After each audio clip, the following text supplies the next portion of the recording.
What's up, guys? It's Friday, so you know what time it is. It's time for What the Fitness. And this week, we have Glucose Goddess back on the show. Let us see what she has to say about fat burning. Allows you to eat dessert and still go into fat burning mode. Oh, fat burning mode. What is it? It is vinegar. Oh, vinegar. And so vinegar, when I first saw the scientific studies, I was a bit shocked. I was like, wow, this is crazy that nobody's talking about this. So 1 tablespoon of vinegar in a tall glass of water, make sure you dilute it, before a meal, can cut the glucose spike of your meal by up to 30%. It's incredible. Without you needing to change anything cares? about what you're eating. You just add the vinegar before the meal of your day that's going to be the highest in carbs, for example, and you still enjoy your meal, but with less impact on your body thanks to the vinegar. Especially if you're somebody who suffers from post-meal cravings, this is going to nip them in the bud. Here's my advice to everyone out there.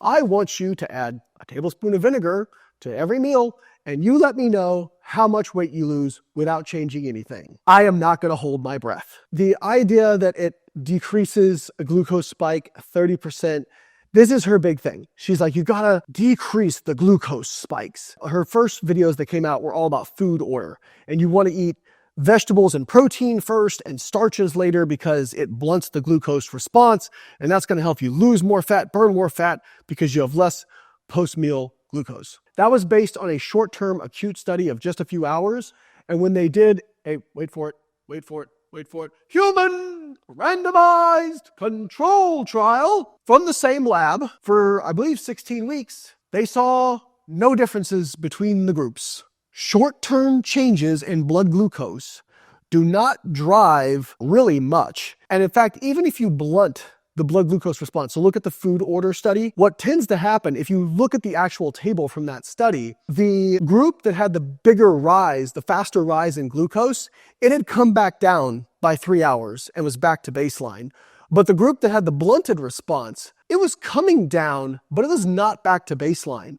And so if you're looking at area under the curve, it's still the same amount of glucose you're taking in a meal. It still has to enter circulation. Unless you're somehow decreasing the bioavailability of it, it still has to get into circulation. The area under the curve is going to be very, very similar. And the reality is there's no study showing differences in fat loss that I'm aware of from simply reducing the rate of glucose appearance in the blood. I'm not saying there may be no benefits to vinegar. I think there might be some health benefits. I'm not really sure. But it's not going to make a massive difference. It is not going to make a massive difference. That is not what's going to change your life.